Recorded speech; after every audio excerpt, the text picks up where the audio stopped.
James Harden has been traded yet again, this time heading to the Los Angeles Clippers in a package that sent Harden, PJ Tucker, and Filip Petrusev to the Clippers in exchange for Nicholas Batum, Marcus Morris, Robert Covington, KJ Martin, and multiple draft picks. The Clippers, in theory, finally get that true point guard that they've been trying to land for what seems like years now, ever since they initially acquired Paul George and Kawhi. And Philly actually set themselves up for the future, even if they didn't necessarily improve by a significant amount on paper for a deep run. So in this video, I want to get into why this was, in my opinion, the best case scenario for the 76ers as far as getting a solid enough return for James Harden. And I also want to take a look at what we've seen from James Harden in the past, particularly alongside Russell Westbrook when they were in Houston together, and why this trade actually has a lot of upside for the Clippers trying to make a deep playoff run this year. If you guys enjoy this video and it's your first time here, be sure to subscribe so that you never miss another video. Let's go ahead and jump right into it after a word from today's sponsor. Huge thank you to PristineAuction.com for sponsoring today's video. If you don't know about PristineAuction.com, they are the most trusted sports memorabilia and collectibles auction site. Auctions on PristineAuction.com start at just $1, and each day there are over thousands of autographed items available, so you can win signed authentic signatures at affordable prices. Affordable deals are happening all the time on PristineAuction.com, and they have just about every player that you could want. So if you want old school or new school, they've got you. Every item on PristineAuction.com comes with a certificate of authenticity from the industry's best authenticators. Upgrade your collection of signed memorabilia today and get $10 off of your first item won when you use code AlexHoops. Thanks again to PristineAuction.com for sponsoring this video. Let's get back to it. A big piece of the puzzle for why this trade really makes sense for the 76ers is to look at what Tyrese Maxey has been doing so far this year. He's putting up 30.3 points a night on 50% shooting from the field and 56% shooting from three on 8.3 attempts per night. Plus, he's getting 6.7 rebounds and 6.3 assists. He's not quite Harden in terms of playmaking, but assuming that he can produce at even just 75% of what he's doing right now, that's definitely more than enough and gives the 76ers their lead guard for the future. While the players that the 76ers got in return for James Harden aren't necessarily elite role players or in the primes of their career, I still think the Sixers are going to be able to get at least some positive production out of at least one or two of them. Considering the Sixers' current depth, we're talking about guys that are probably going to be the 8th, 9th, 10th, 11th men off the bench. So you really can't give them a ton of grief in terms of what they got in return as far as players go. Will they win a title this year?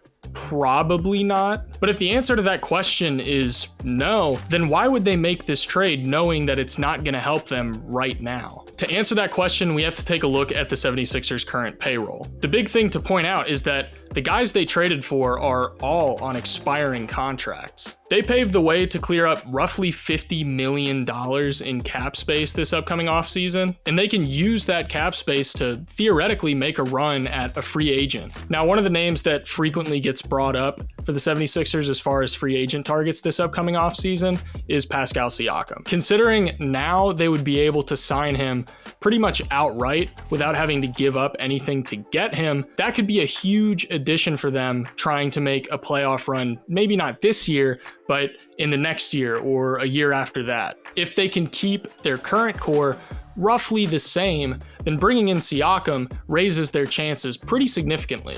Now let's go ahead and shift over to the Clippers side of things. How much better does getting James Harden actually make them? Is this just another last-ditch effort to try and make things work around Kawhi and Paul George before they start to get up there in age even more and they start to see a bit of a decline in their production? Even if this trade was a last-ditch effort to try and make things work, I'd say this is probably one of the best options that they could have gotten. People seem to frequently forget that James Harden is still a very, very productive player. Even if he's not the same scorer that he used to be, I don't think that's going to matter nearly as much playing alongside Paul George and Kawhi Leonard. What's really important to look at with Harden's fit on the Sixers is how much they're going to benefit from having him around whenever their offense gets a little bit stagnant, which, let's be honest, happens quite a bit. Paul George and Kawhi are still both very productive scorers, but in terms of what they can do for you as overall offensive facilitators, they're a little bit more limited, especially without a traditional point guard who's able to set the table for them. The Clippers were a relatively isolation-heavy team last year, with 9.5 isolation possessions per game, but they weren't really that efficient in isolation, only scoring 0.89 points per isolation possession, which was the 9th lowest rate in the NBA last year. They lacked a certain level of variety in their offense, and I think James Harden is going to bring something that they've desperately been needing. James Harden's ability to attack the defense to create advantages is something that's going to likely result in a lot of easy spot-up opportunities, which the Clippers kind of lacked. They only recorded 23.3 spot-ups per game in 2023, despite the fact that they were an incredibly efficient team overall on spot-ups, generating 1.19 points per spot-up attempt, which was the second highest rate in the NBA. What this tells me is that the Clippers weren't able to play into one of their biggest strengths as a team. Now with James Harden, they're going to have the opportunity to do that, since Harden can collapse defenses off the dribble and force help from the defense, resulting in easy opportunities for them to shoot off the catch. They also have Russell Westbrook still, and he's been fantastic to start the year. Harden and Westbrook have had plenty of success in the past playing alongside each other in Houston and OKC. The fact that they're both highly talented playmakers is something that's only going to serve to benefit the Clippers. The synergy that these two established together as the main guys in Houston is something that the Clippers are going to be able to tap into. Harden and Westbrook had a pretty strong two-man game, and one thing that I hope to see the Clippers do is use Russell Westbrook as a handoff hub for Harden to attack the basket and score or force advantages.